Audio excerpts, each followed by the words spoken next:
করুণাময় কৃপাময় পিতা পরমেশ্বর, তোমাকে ধন্যবাদ করি, প্রশংসা করি, মহিমা করি।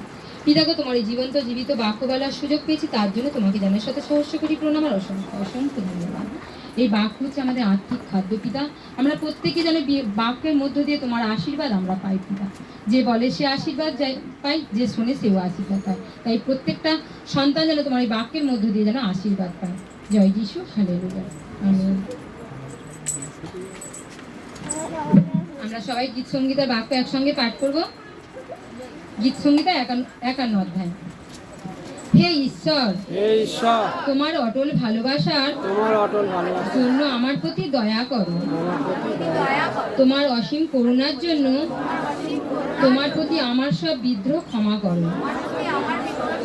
আমার সব অন্যায় তুমি ধুয়ে ফেলো। আমার পাপ থেকে আমাকে সূচি করো। আমার সব বিদ্যের কথা আমার চেতনায় রয়েছে। আমার পাপ সব আমার মনে রয়েছে। তোমার বিরুদ্ধে, কেবল তোমারই বিরুদ্ধে আমি পাপ করেছি, আর তোমার চোখে যা খারাপ তাই করেছি। কাজেই তোমার রায় ঠিক, তোমার বিচার নিখুঁত। হ্যাঁ, জন্ম থেকেই আমি অন্যায়ের মধ্যে আছি। পাপের অবস্থাতেই আমি মায়ের গর্ভে ছিলাম। তুমি অন্তরের মধ্যে সত্য দেখতে চাও। তুমি আমার অন্তরে গভীরে জ্ঞান দাও। এসব গাছের ডাল দিয়ে তুমি আমাকে সূচি করো, তাতে আমি সূচি হব। আমাকে ধুয়ে নাও, তাতে আমি ধপধপে সাদা হব। আমাকে খুশির আওয়াজ ও আনন্দধ্বনি শুনতে দাও।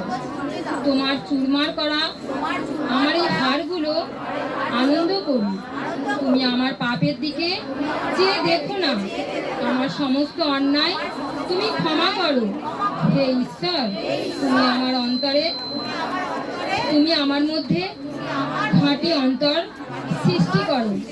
আমার মন আবার স্থির করো। আমিন। ঈশ্বর তার আপন বাক্যে প্রত্যেকটা সন্তানকে আশীর্বাদ করো। জয় যিশু, হালেলুয়া।